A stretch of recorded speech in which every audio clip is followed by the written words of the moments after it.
শিক্ষকদের উৎসব ভাতা নিয়ে বড় সুখবর। সবাইকে শুভেচ্ছা। আপনারা দেখছেন দৈনিক শিক্ষা.com। সঙ্গে আছি আমি শারমি সুলতানা।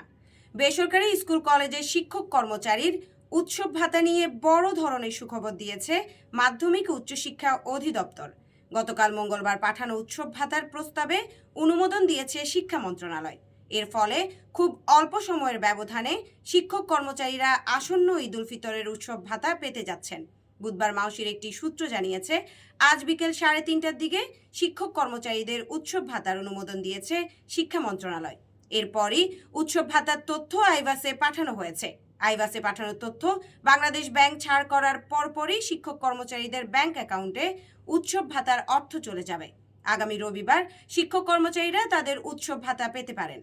এ বিষয়ে জানতে চাইলে মাউশি পরিচালক অধ্যাপক মোহাম্মদ মনির হোসেন পাটোয়ারি বলেন, শিক্ষকদের ঈদ বোনাস সংক্রান্ত প্রস্তাবের অনুমোদন দিয়েছে মন্ত্রণালয়। ইতিমধ্যে আমরা সেটি আইভাসে পাঠিয়েছি।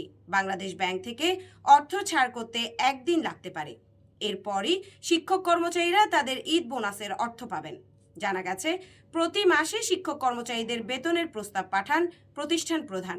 অনলাইন বিল দাখিলের পর তা যাচাই বাছাই শেষে অর্থ মন্ত্রণালয়ের সঙ্গে সমন্বয় করে বেতনের অর্থ ছাড়ের ব্যবস্থা করা হয়। অর্থ মন্ত্রণালয়ের চূড়ান্ত অনুমোদনের শিক্ষক কর্মচারীদের বেতন ভাতা ব্যাংকে পাঠানো হয়। এমপিওভুক্ত শিক্ষক কর্মচারীদের বেতন ভাতা নিয়মিত প্রদান নিশ্চিত করতে সরকার ডিজিটাল বিল দাখিল ও অনুমোদনের প্রক্রিয়া চালু করছে। এর ফলে এখন বেতন ভাতার প্রক্রিয়াকরণ আরও স্বচ্ছ হচ্ছে। বিস্তারিত দেখতে পাবেন শিক্ষা বিষয়ক দেশের একমাত্র পূর্ণাঙ্গ ডিজিটাল পত্রিকা দৈনিক শিক্ষা.com-এ। ধন্যবাদ সবাইকে।